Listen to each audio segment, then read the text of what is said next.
Good morning. 8वी शिष्यवृत्ती परीक्षा 2025 बुद्धिमत्ता विषयाचे आज आपण प्रश्न क्रमांक 43 ते 75 पाहूया. प्रश्न क्रमांक 43 पहा. प्रश्नचिन्हाच्या जागी कोणती आकृती येईल? बघूया कोण सांगते मला.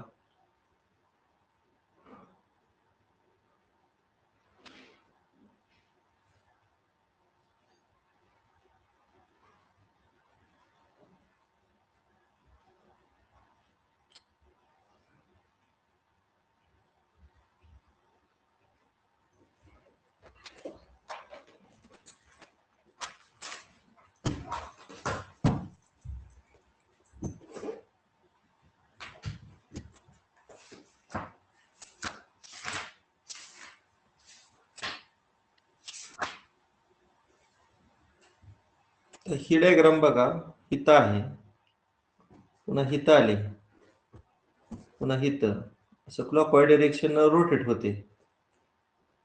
आता ही इथं आलेली आहे. हे सर्कल पहा, थोडं अँटी क्लॉकवाईज डायरेक्शन रोटेट होते. ह्या रेषांचा समूह पहा,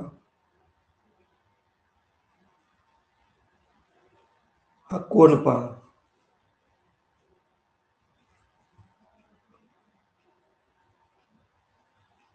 मला तर आकृती क्रमांक 4 वाटते पहा त्या प्रश्नचिन्हाच्या जागेवर.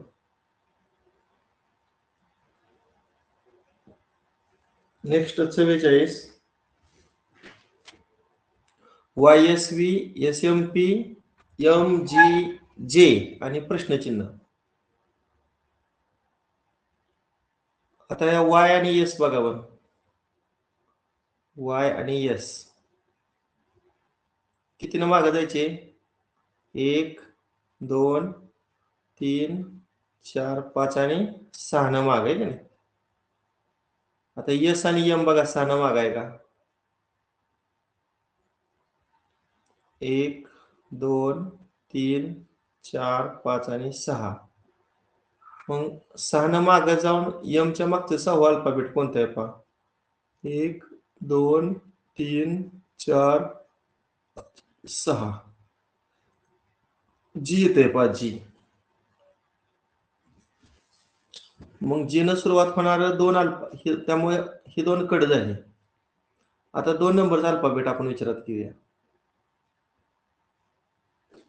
एस नंतर यम पहा, एस यम 6 न मागचा आहे. यम नंतर जी आताच पाहिलं 6 न मागचा आहे. मग जी च्या मागे 6 जावा, 1 2 3 4 5 आणि 6 ए येते पहा, ए. मग जी आणि ए न सुरुवात होणारे एकच अल्फाबेट आहे. कुठलं? पर्याय क्रमांक 1. अगदी तिसरा पर्याय लगेच ड्रॉप झाला, कारण 2 नंबरचा अल्फाबेट 3 नंबरच्या पर्यायात यम आहे, म्हणून 44 चा पर्याय क्रमांक 1. ACFJO प्रश्नचिन्ह. आता इथं बघा, ए नंतर सी किती अल्फाबेट आहे? हा, दुसरं. सी नंतर एफ किती आहे पहा? तिसरं. त्यानंतर एफ नंतर जे पहा, 1 2 3 आणि 4. 4 न पुढचं आहे. जे नंतर ओ पहा, 1 2 3 4 5. मग 6वं बघावं लागेल ना. 1 2 3 4 5 आणि 6. बरोबर आहे. 6 न पुढचं अल्फाबेट कुठलं येते? यू. हा, त्रिकोणी संख्या पण विचारात घेतलं चालते. ए चा क्रमांक 1, सी चा 3, एफ चा किती आहे? 6, जे चा 10, ओ चा 15. त्रिकोणी संख्या आहेत. मग 1 3 6 10 15 नंतर त्रिकोणी संख्या कुठली? 21. मग 21 क्रमांकाचा अल्फाबेट कुठलं? यू. सोबतच्या आकृतीला एकूण किती पृष्ठभाग आहेत?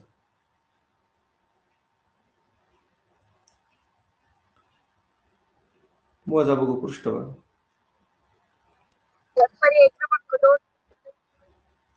पर्याय क्रमांक 2 बरोबर आहे. आता हे कसं मोजायचं सांगा. मी जर असं मोजलं, ही पहिला पृष्ठभाग हा दुसरा, तिसरा बघा, इकडच्या बाजूचा इथं चौथा, हा पाचवा, हा सहावा, सातवा, आता इकडचा हा आठवा, हा पूर्ण आहे तो 9वा घेतो, 10वा, 11वा, म्हणजे बॅक साईडचा 12वा,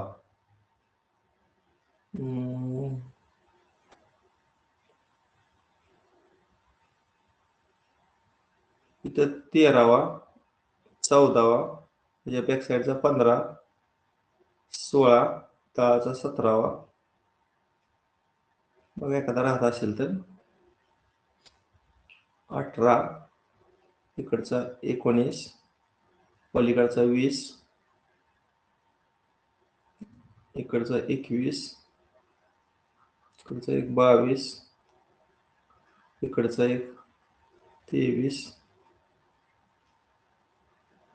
किंवा कडावर नाही येईल का रे, कडा मोजून तिथनं सुरुवात करू आपण. 1, 2, 3, 4, 5, 6, 7, 8, 9, 10, 11, 12, 13, 14, 15, 16, 17, 18, 19, 20, 21 आणि 22. 22 काढा म्हणलं की 22 पृष्ठभाग झाला, आणि पुढचा एक आणि बॅक साईडचा एक, म्हणजे 23, 24 असं पण आपण काढू शकतो कडावरून सुद्धा. ठीक आहे. खालीलपैकी कोणत्या वेळी घड्याळ, तास काटा व मिनिट काटा यांच्यात 155 मापाचा कोन होईल? 2 अचूक पर्याय या ठिकाणी आपल्याला निवडायचा आहे. आता तास काटा आणि मिनिट काटा याच्यातील कोण काढण्याचे सूत्र काय रे? तास म्हणजे एच आवर गुणिले किती?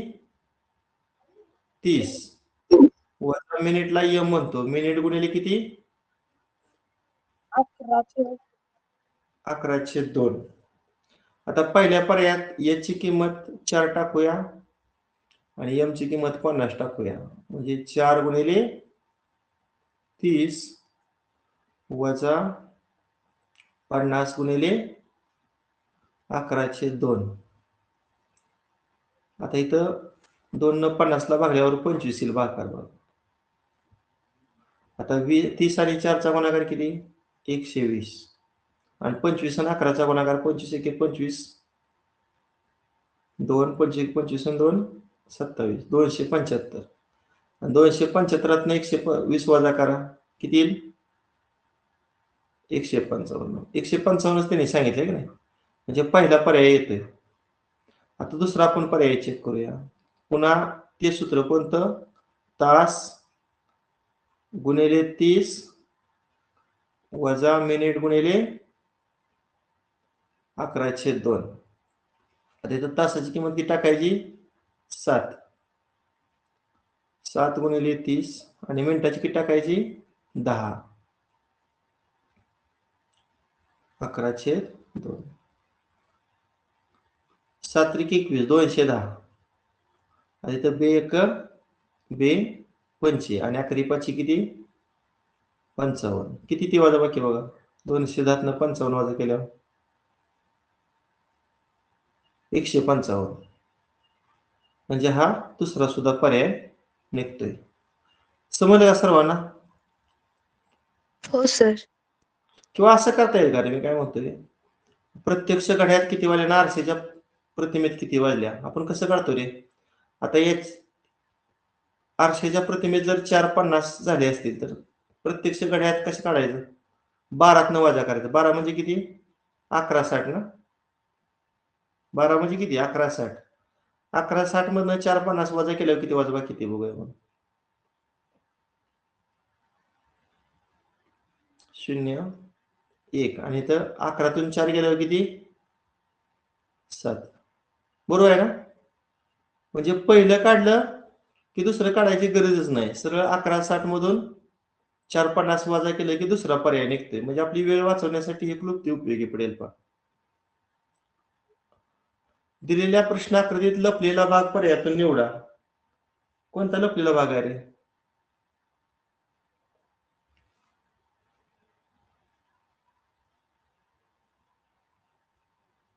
पर्याय क्रमांक 3.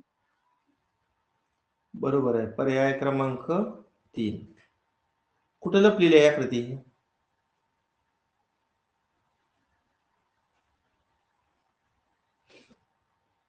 हम्म?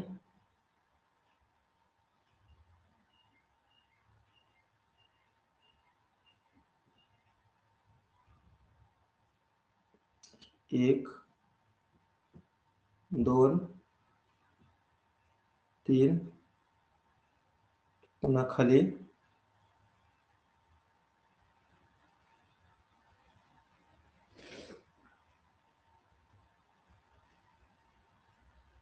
बरोबर आहे ना हे काढलेलं?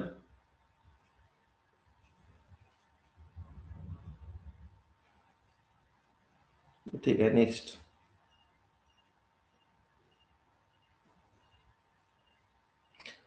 खालील चिन्ह मालिकेचे निरीक्षण करून प्रश्नचिन्हाच्या जागी येणारे पद निवडा. आता इथे तुम्हाला स्वल्पविरामाने वेगळं गट दाखवलेलेच आहेत. किती चिन्हांचा गट आहे बघा? 5 का 6? 6चा गट आहे. हा, इथं स्वल्पविराम आहे.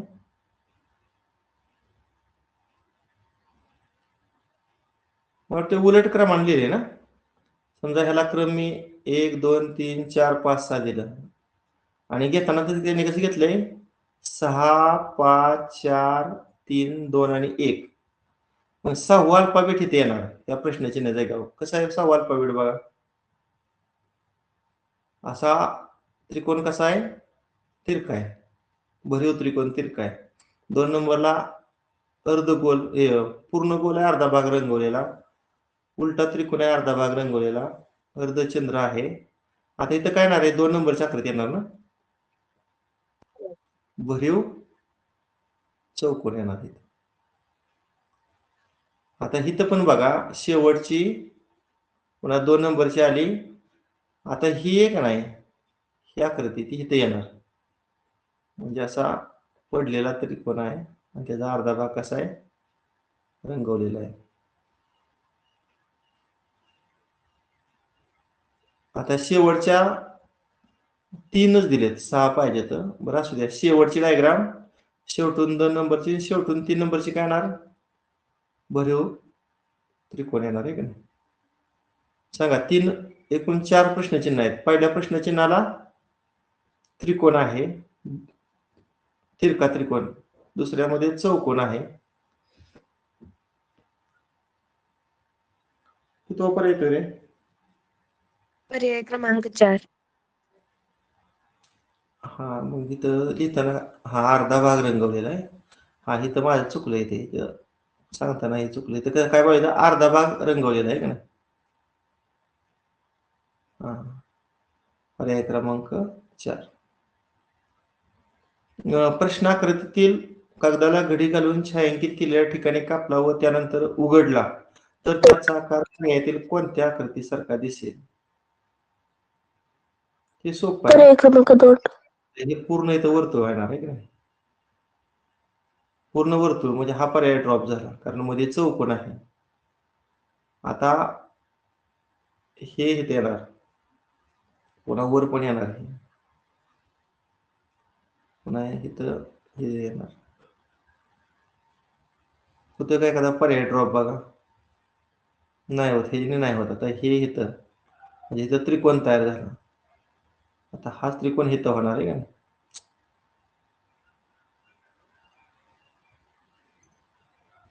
बाकीकडे त्रिकोण होणार आहे का मध्ये? नाही होणार.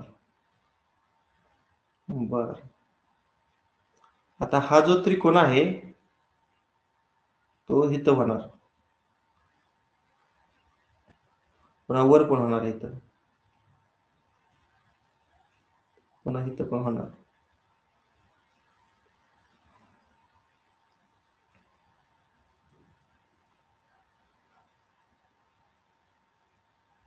काय फरक आहे 1, 2, 4 नंबरच्या आकृतीत?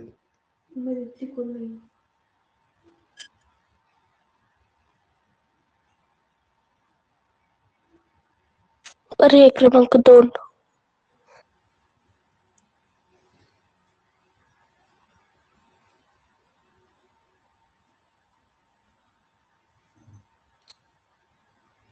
हा इथं बघा मध्ये त्रिकोण नाही, इथं मध्ये त्रिकोण आहे का नाही, त्यामुळे ही आकृती ड्रॉप झाली. इथं पण वरच्या बाजूला इथं त्रिकोण आहे, त्यामुळे ही पण आकृती ड्रॉप झाली. पर्याय क्रमांक 2. ही पण तसाच गडीचा प्रश्न आहे पहा. आता हीच आकृती बघा इकडे पण येणार.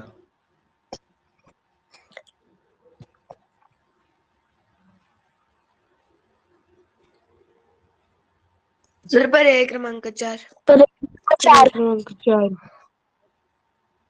पर्याय 4. आता हा टिपका इथं 4 जागेवर येणार आहे, मूळचा 4 जागेवर, ती सगळीकडेच आहे. आता इथं हा भाग असा आयताकार होणार, पुन्हा हा वर पण आयत येणार. आता पहिल्या आकृतीत वर इथं आयत दिसत नाही बघा, त्यामुळं ही पण आकृती ड्रॉप झाली.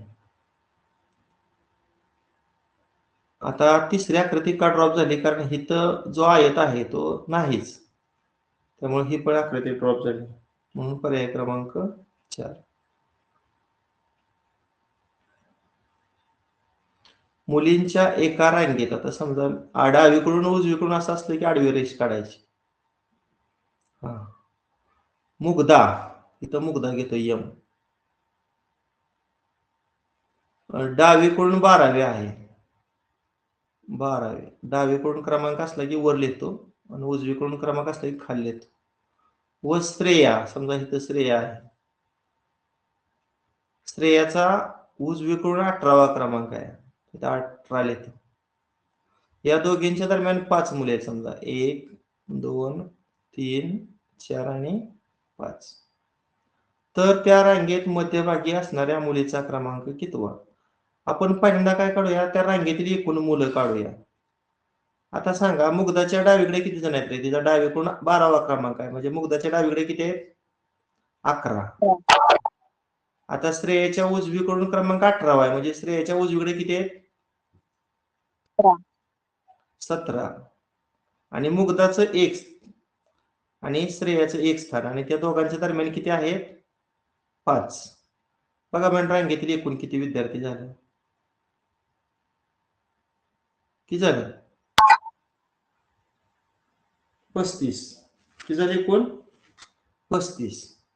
आता 35 एकूण असलं की काय करायचं आपण? 35ची निमपट करायची. किती येणार 35ची निमपट सांगा? 17.5. म्हणजे मध्यभागी असणाऱ्या मुलीचा क्रमांक किती?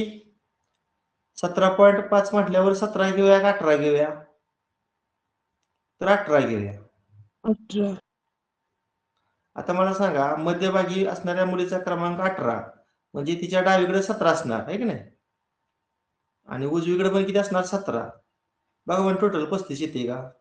17 आणि 17 34, आणि 18व्या क्रमांकाची एक मुलगी, असे 35 येते, म्हणजे 18 घ्यायची. म्हणजे 17.5च्या पुढची लगतची पूर्णांक संख्या घ्यायची, पूर्ण संख्या घ्यायची. 18 म्हणजे पर्याय क्रमांक किती येते? 1. पण आपल्याला 2 अचूक पर्याय विचारले, तर अजून एक मी अशा प्रकारची आडवी रेष काढतो. आता इथं कोण आहे? मुग्धा. तिच्या डावीकडून क्रमांक किती आहे? 12वा.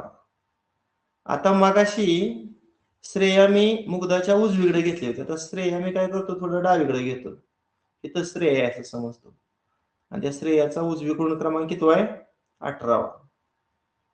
आणि या दोघींच्या मध्ये 5 मुले आहेत ना, 1, 2, 3, 4 आणि 5.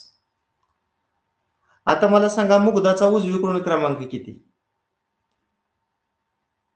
श्रेयाचा उजवीकडून 18वा, इथं 17वा येणार, इथं 16, इथं 15, इथं 14, इथं 12. मग मुग्धाचा उजवीकडून क्रमांक किती आला? सर 14. 13. 13 लिहितो. 14 नंतर 13 आणि 13 नंतर 12. मुग्धाचा उजवी कोण 12वा क्रमांक. मग सांगा मुग्धाच्या डावीकडे किती जण येते रे? 11 आणि उजवीकडे किती येते? 11 आणि मुग्धा 1. असं त्या रांगेत एकूण किती विद्यार्थी असणार? 23. पण पुढचं काढायचीच गरज नाही. इथं सरळ सरळ कळते मुग्धाच्या डावीकडे 11 उजवीकडे 11 म्हणजे मुग्धाच मध्यभागी येणार. म्हणजे मुग्धाचा जो मध्यभागी असणाऱ्या मुग्धाचा क्रमांक किती येतोय? 12वा. म्हणजे पर्याय क्रमांक किती? 3. पुढील प्रश्नाकृतीचं जलप्रतिबिंब असणारी आकृती पर्यायातून निवडा. पाण्यातील प्रतिमा. आता हे सांगा ऑब्झर्वेशन करून.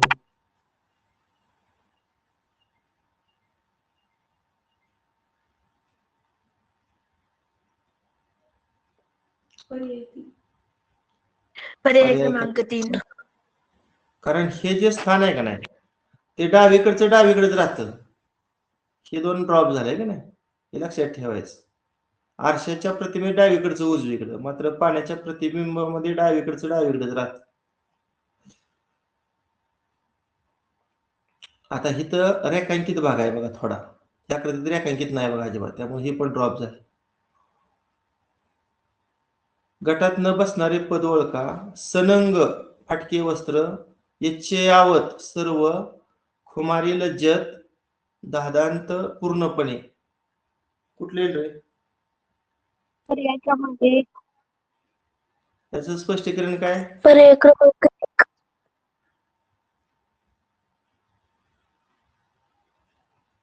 बाकीचे समानार्थी शब्द आहेत का? पर्याय क्रमांक 1 मधला नाही. बर ठीक आहे. पोलाद, चांदी, कांस्य आणि पितळ. हे सोपं आहे. चांदी. बाकीची सर्व संमिश्र आहेत, अलॉयज आहेत. 2 वेगळ्या प्रकारच्या मूलद्रव्याच्या मिश्रणातून तयार होणारी संमिश्र आहे. 24, 340, 1328 आणि 4. आता इथे लगेच लक्ष देते 27 वजा 3 आहे का नाही? हे 343 वजा 3 आहे. हे 1331 वजा 3 आहे. हे 8 वजा 4 आहे. म्हणजे घन 3 चा घन 27 वजा 3, 7 चा घन वजा 3, 11 चा घन वजा 3. इथं 8 हा 2 चा घन. पर्याय क्रमांक 4 घन वजा 4 आहे, बाकीच्यात घन वजा 3 आहे. म्हणजे कुठला नियम वापरला किंवा कोणतं सूत्र वापरलं? n घन वजा 3. नेक्स्ट 57. तुम्ही जर ह्यांना अनुक्रमांक दिलं तर n किती क्रमांकाचे येते बघा, किंवा अनुक्रमांक मी देतो, थोडा वेळ जाऊ द्या. तुम्ही कसं एकदाच अनुक्रमांक लिहिताय. 1 2 3 4 5 6 7 8 आयला 9 जेला 10 के 11 एल 12 एम 13 एन 14 ओ 15 पी 16 क्यू 17 आर 18 एस 19 आणि T 20 you 21 V 22 W 23 x 24 आणि वाय 25. अनुक्रमांक लिहा म्हणजे लक्षात येईल लगेच. एनचा अनुक्रमांक किती आहे? 14 आणि एमचा 13, एक्सचा 23, बीचा एक्सचा 24 आहे आणि बीचा 2, ओचा 15 आणि केचा 11, एसचा 19 आणि जीचा 7. बेरीज करा, बेरीज. 14 आणि 11ची बेरीज किती? 27. 24 आणि 2 ची बेरीज 26. 15 आणि 11ची बेरीज 26 आणि 19 आणि 7 ची बेरीज 26. कुठला पर्याय निघाला? 1. पर्याय क्रमांक 1. कारण बाकीच्या पर्यायात बेरीज समान येते 26, पहिल्या पर्यायात 27. आता त्रिकोणाचं बघूया आपण. त्रिकोण 1 2 3 3 घराने इथं आलाय 1 2 3 आता इथं जाणार ते पण बरोबर आलंय 1 2 3 इथं त्रिकोणाचं स्थान बरोबर आहे.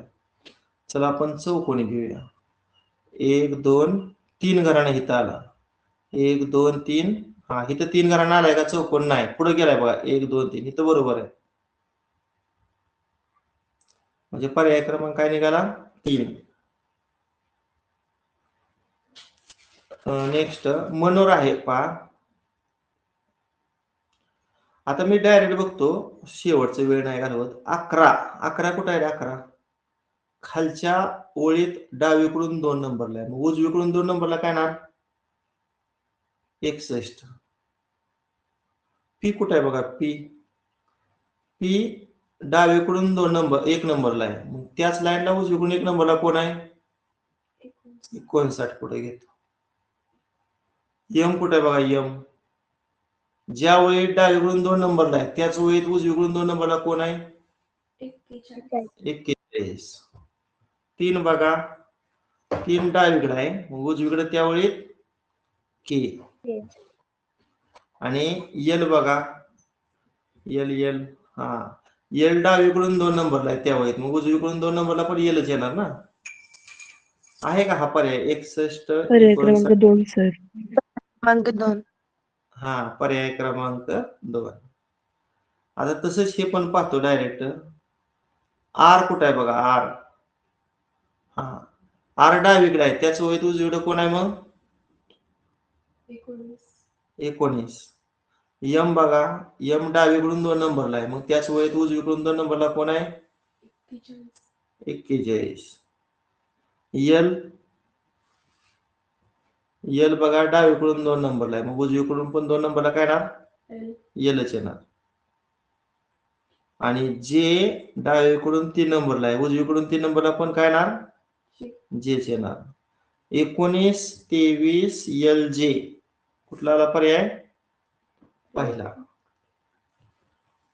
आता पुढचं लक्षातच ठेवा मी लिहून घेतो 5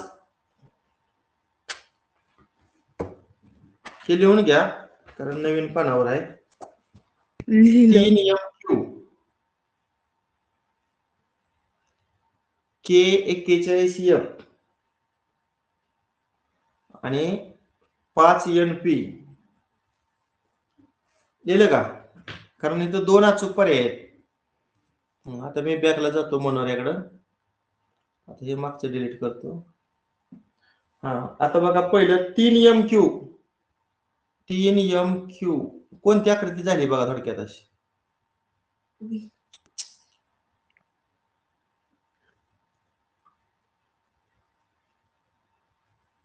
अशी होती हा आता त्याचं रिलेशन के 41 एफ शी आहे के 41 एफ कुठं आहे बघूया इथं आहे थोडक्यात ही आरशातील प्रतिमा दिसते का नाही आरशातील प्रतिमा बरं आता जे विचारलंय ते घेऊया 5 एन पी हा आता ह्याच पर्याय आपल्याला शोधा पर्याय माहित पाहिजेत आता 1 नंबरचा पर्याय चेक करा 43 सी 59 लक्षात ठेवा 43 सी 59 43 सी 59 सर बरोबर आहे. हा पहिला पर्याय बरोबर येतोय ना बर ठीक आहे दुसरा पर्याय बघा जे 37 आहे जे 37 आहे बघा नाही हा ड्रॉप झाला तिसरा चेक करा 41 47 सी 41 47 सी बघा तो पण नाही येत आता शेवटचा बघूया जे 37 जी हा येतोय का पर्याय क्रमांक हा म्हणून याचं उत्तर पर्याय क्रमांक 1 आणि 4 पर्याय क्रमांक 4 प्रश्न आकृतीचे आरशातील प्रतिमा पर्यायातून निवडा बघा 7च्या लगतच 7 येईल त्यामुळे हे 2 पर्याय ड्रॉप झालं पर्याय क्रमांक 1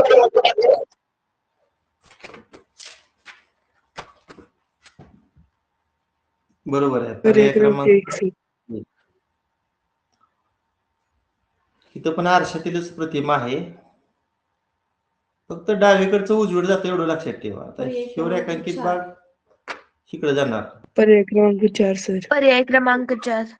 हे पण ड्रॉप झालं. आता इथं जो ठळक आहे तो इथं कुठं दिसत नाही, त्यामुळे हे पण पर्याय ड्रॉप झाला.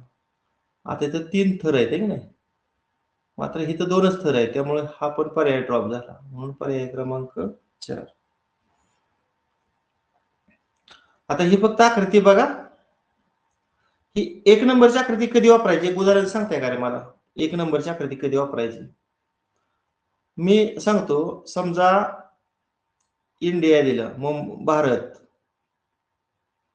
पुन्हा महाराष्ट्र दिलं, महाराष्ट्र, आणि पुन्हा सातारा दिलं. येईल का 1 नंबरची आकृती? हे जे मोठं वर्तुळ आहे ते भारतासाठी, हे त्याच्यातलं वर्तुळ आहे ते महाराष्ट्रासाठी, आणि हे साताऱ्यासाठी. सगळ्या, कारण सातारा हा महाराष्ट्रातला जिल्हा आहे आणि महाराष्ट्र हे इंडियातलं राज्य आहे. एक आपण अभ्यासाचा करूया, नंतर उदाहरण सोडूया. 2 नंबरचे एखादं उदाहरण सांगताय का? 2 नंबरचं उदाहरण साधारणतः उदाहरण घेतलं. समजा तुमची आई आहे, बरोबर? समजा तुम्ही दोघं बहिणी भावंड आहे. समजा तुमच्या भावाचं नाव राम आहे, तुमच्या बहिणीचं नाव सीता आहे. मग आईसाठी कुठलं वर्तुळ येणार? मोठं वर्तुळ.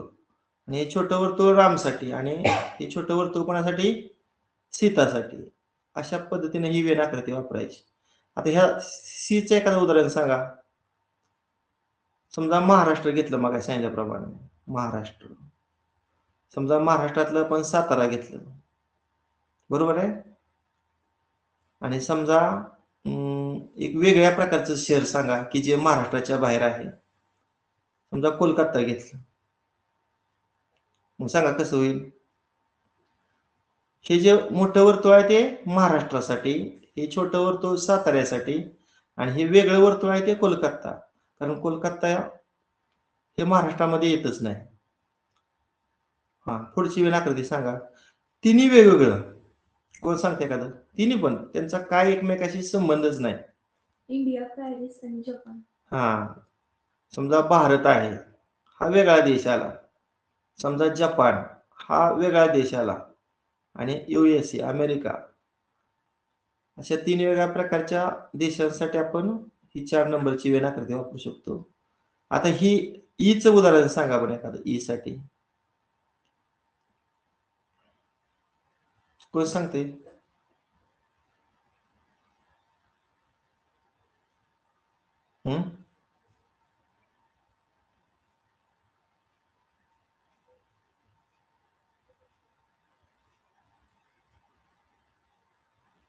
समजा मी मोठं जे वर्तुळ आहे का नाही ते बुद्धिमत्तासाठी घेतलं.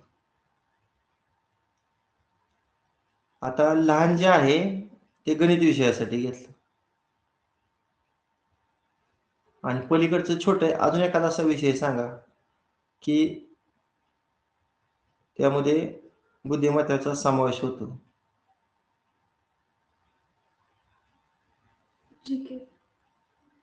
बरं, जीके घेतलं, जनरल नॉलेज. बघा, बुद्धिमत्ता हे मोठ्या वर्तुळासाठी, ह्या वर्तुळासाठी गणित, आणि ह्या वर्तुळासाठी सामान्य ज्ञान, असं. आता हे लक्षात ठेवा. आता आपण पुढे जाऊया. गोवा, त्रिपुरा, भारत सांगा बघू. मागच्या पैकी कोणती वेन आकृती इथे येईल?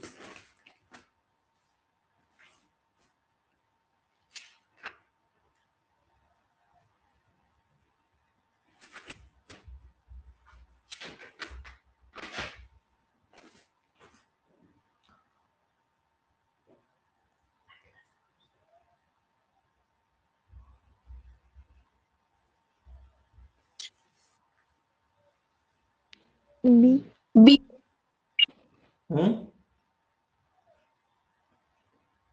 बी. बी का सांगा? गोवा कोणासाठी सांगा?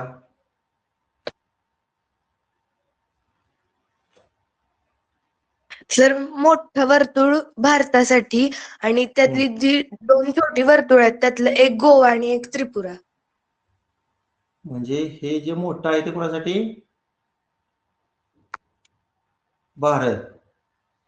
हे आहे ते गोवा आणि हे त्रिपुरा. त्रिपुरा राज्य आहे का रे? हो. म्हणजे भारतातील गोवा आणि ही त्रिपुरा ही 2 राज्ये.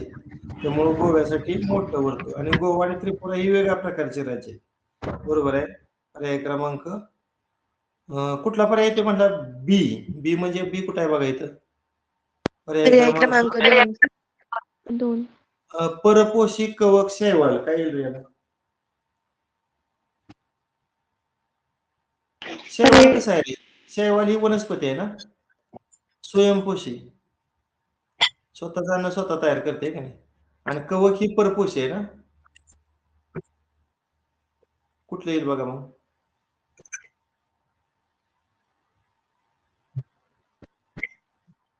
सी.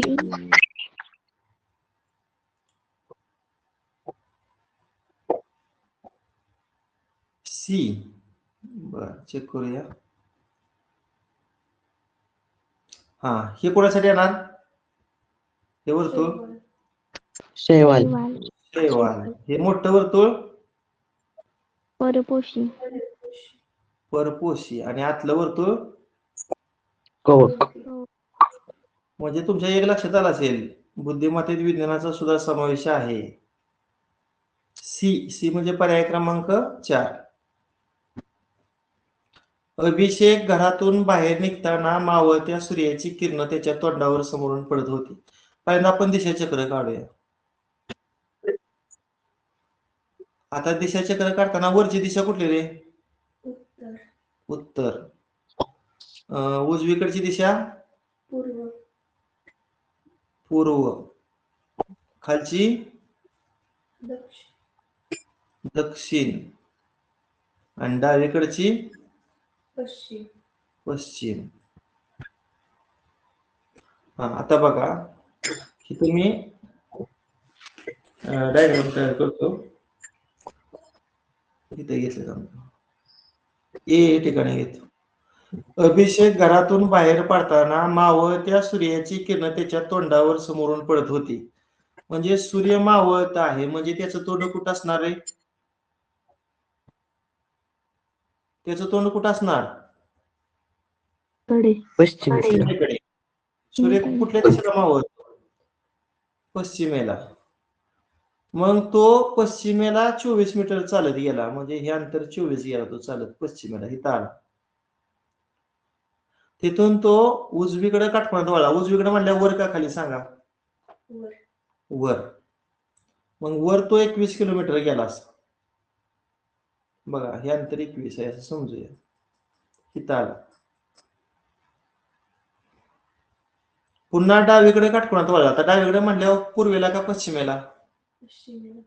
पश्चिमेला 20 मीटर गेला. आता हे अंतर 20 दाखवतो साधारण. वळताना नेहमी काटकोनातूनच वळतोय लक्षात ठेवा. त्यानंतर त्याच्या डावीकडे काटकोनात वळून, आता डावीकडे म्हणल्यावर कुठे येणार? खाली का वर? दक्षिणेला. दक्षिणेला 20. किती किलोमीटर गेला? 21. खाली येतो पुन्हा. एक तुमच्या लक्षात आलं असेल इथं 21 म्हणल्यावर हे सारखं आहे बघा.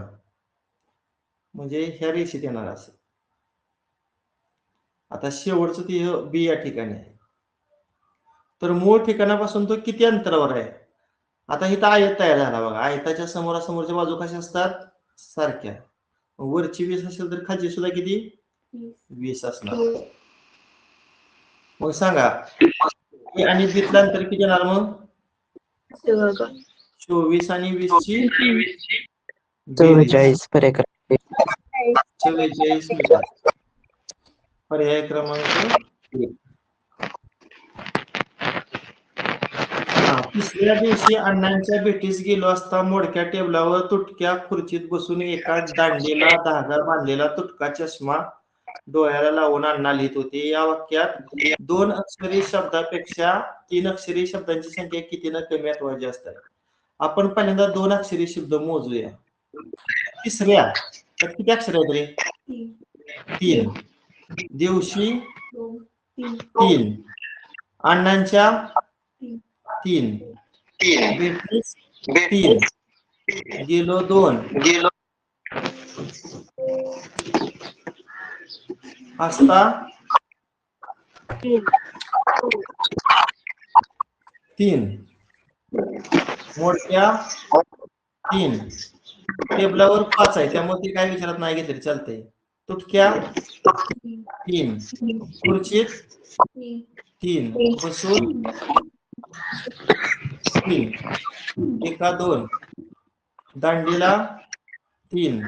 धागा 2. बांधलेला 4. तुटका 3. चष्मा 2. डोळ्याला 3. लावून 3. अण्णा 2. लिहित 3. आणि इथं 2. आता 2 अक्षरी शब्द मोजूया. गेलो 1. एका इथं मी टिक होत नाही 2. धागा 3. चष्मा 4. अण्णा 5. होते 6. 2 अक्षरी शब्द किती आलं? 6. आता 3 अक्षरी शब्द मोजा. 13 1 2 3 4 5 6 7 8 आणि बसून एक 9. 10 11 12 13 आणि 14. मग 14 तून 6 वजा करा. 8 ने जास्त. म्हणजे 2 अक्षरी शब्दापेक्षा 3 सर अक्षरी तुम्ही शब्द एका पकड 8 न जास्त. पर्याय क्रमांक 2. नेक्स्ट. स्वातंत्र्याच्या अमृत महोत्सवी कार्यक्रमानिमित्त वृषालीच्या नेतृत्वाखालील विद्यार्थी पथकाने वृक्ष संवर्धन व पर्यावरण रक्षणाचा निर्धार केला. या वाक्यात जोडाक्षरे किती? मला सांगा, हे अक्षर जोडाक्षर असतं का? रू नाही. स्वर आहे का व्यंजन आहे? स्वर आहे. त्यामुळे ते येणार नाही लक्षात. मग जोडाक्षर बघा. स्वा 1. अक्षरे विचारली की शब्द नाही. मग एका शब्दात अनेक अक्षर असू शकतात. 3. 2. 4. 3. आता हे नाही येणार. तला स जोडलंय हे चौथं येणार. क्र येणार काय? येणार 5वं. तला त जोडलंय निमित्त. हा. रू नाही येणार. तिथं 4. नाही येणार. स्वा. भ्या 9 आहे. ते लिहिता येत नाही मला. सोडून घ्या. थी ते पण येणार. म्हणजे इथं 2 झाले ते दिसत नाहीत. 10 झाले. ध वर हे आहे 11वं इथं. इथं 12वं. यावर हे क्ष 13.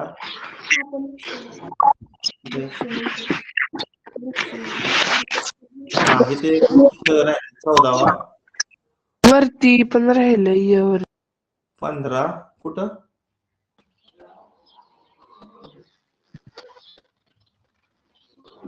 कार्यक्रमानिमित्त मध्ये तो कार्य. हा य आहे ते राहिले बरोबर आहे. 16व. कार्य य म्हणजे 16 आहे का नाही? पर्याय क्रमांक 4. तंतोतंत जुळणारी आकृती. आता इथं भरीव आहे.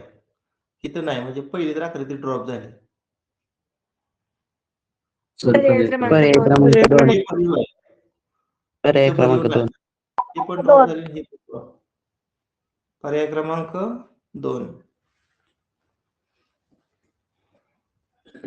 हा पुढचं. एका वर्षी 27 डिसेंबरला सोमवार होता तर त्याच वर्षाच्या एप्रिल महिन्यात कोणते वार 5 वेळा येतील?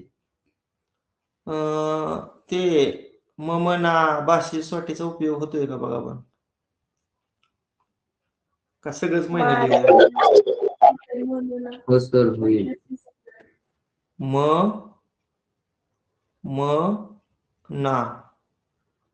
पहिला म म्हणजे काय? महाराष्ट्र दिन. ती तारीख किती असते? 1 मे.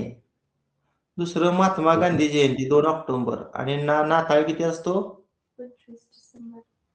25 डिसेंबर. आता हे वापरूया आपण. मला सांगा 25 डिसेंबरचा वार कुठला असणार आहे? शनिवार. 27 डिसेंबरला सोमवार. म्हणजे 2 वार मागे जावा.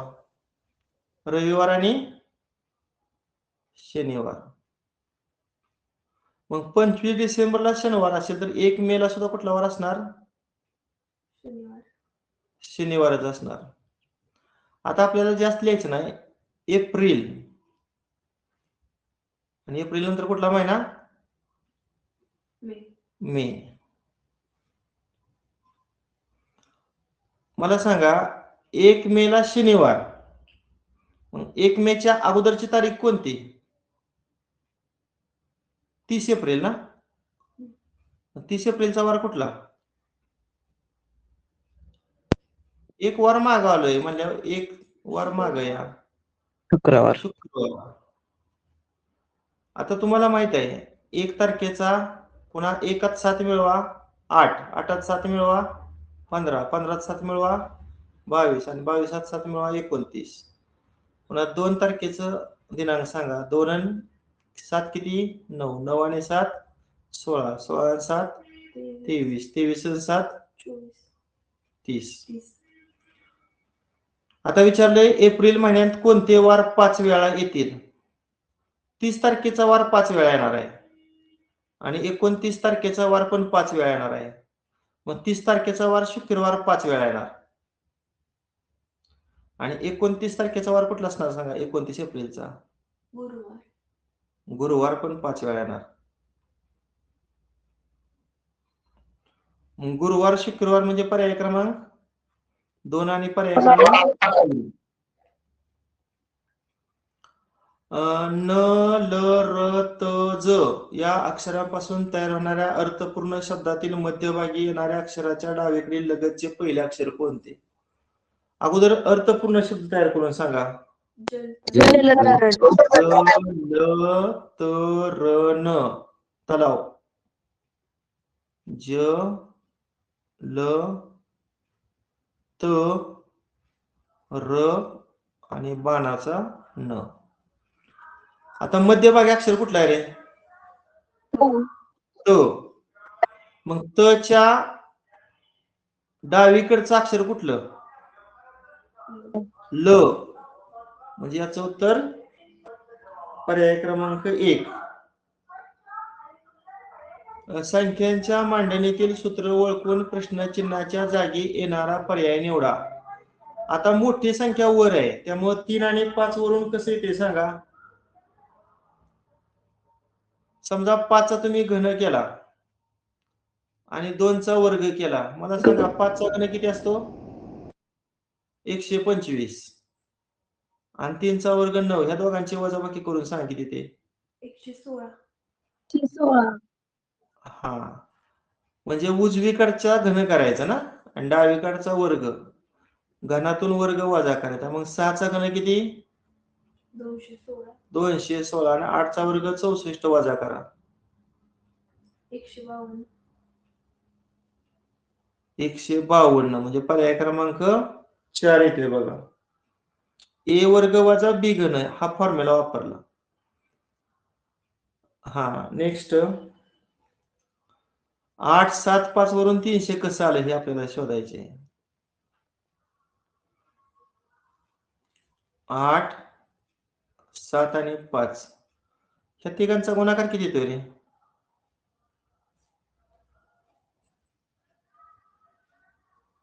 7 5 35 गुणिले 8 35 दुनी 70 280. आता ह्या तिघांची बेरीज करा आपण. 20 येते आणि ह्या दोघांची बेरीज करून बघा.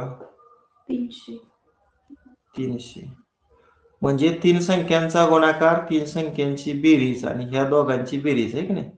आता मी दुसऱ्या आकृतीत नियम वापरत नाही वेळ जाईल आपला. डायरेक्ट सांगा 1 9 4 चा गुणाकार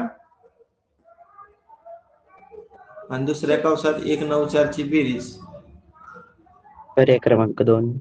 यांची बेरीज 9 चोक 36 आणि बेरीज किती 14 14 आणि 36 आणि 14 किती 50 50. पर्याय क्रमांक 2. वरील अक्षरमाला उलट क्रमाने लिहिल्यास, आता उलट आपण लिहूया. A B C D E F G H I J K L M N O P Q R S T U V W X आणि Y. वरील अक्षरमाला उलट क्रमाने लिहिल्यास तयार होणाऱ्या नवीन अक्षरमालेत शेवटून 17व अक्षर बघा. हे 5 झाले, हे 5 झाले, 5 आणि 5 10, हे 5 15, मग हे 16व आणि हे 17व. मग शेवटून 17व अक्षर कुठलं आलं क्यू. मग क्यू च्या लगतच्या उजवीकडचं अक्षर कोणतं आहे? कुठल्या क्यूच्या उजवीकडचं अक्षर P पी, म्हणजे पर्याय क्रमांक 1. वरील अक्षरमालेत पहिल्या, तिसऱ्या व 5व्या गटातील अक्षरे सलग क्रमाने लिहिल्यास तयार होणारी नवीन अक्षरमाला. पहिलं, तिसरं व 5व्या गटातील अक्षर. पहिलं गट सांगा काय येणार? पहिला गट कुठला? A B C D E A B C D E हा पहिला गट आहे. हा दुसरा गट नाही विचारला, तिसरा घ्यायची म्हणजे हे घेऊया गट. त्यानंतर के एल एम एन ओ, पुन्हा हा आपण ड्रॉप करूया आणि शेवटचा 5वा घेऊया यू व्ही डब्ल्यू एक्स आणि वाय. म्हणजे हे 3 गट, यातील अक्षर आपण क्रमाने लिहिली. अगोदर मला सांगा, फ्रेंडचा विरोधार्थी शब्द कोणता रे? मित्र, Enemy एनिमी. शत्रू. एनिमी. म्हणजे इंग्रजी चांगलं पाहिजे बुद्धिमत्तेसाठी. ENEMY. मग ई चा क्रमांक कितवा आहे बघा? 5वा. एन चा कितवा आहे बघा? 5 आणि 5 10 आणि 4 14वा. नाही खालचं पाहिजे. ई चा 5वा ना. बरं, याला क्रमांक देतो 1 2 3 4 5 6 7 8 9 10 11 12 13 14 आणि 15. पर्याय पर्याय क्रमांक क्रमांक 3. 3. एनिमी. आता ई चा क्रमांक 5, एन चा क्रमांक 9, पुन्हा ई चा 5, एम चा 8 आणि वाय चा 15. 5 9 5 कुठं आहे रे? 8 15. पर्याय क्रमांक 3. ठीक आहे. अशा पद्धतीने आज आपण प्रश्न क्रमांक 42 ते 75 पाहिलं. आता आपलं एक छोटासा तास राहिलेला आहे. आता आपण मोठा तास घेतला. कोणत्या वेळात घेऊया रे? आज संध्याकाळी घेऊया का उद्या सकाळी घेऊया? कारण तुम्हाला शेवटचे 2 दिवस. आज संध्याकाळी. बरं, आज संध्याकाळी घेऊन आज आपण सगळं सिलेबस संपवूया.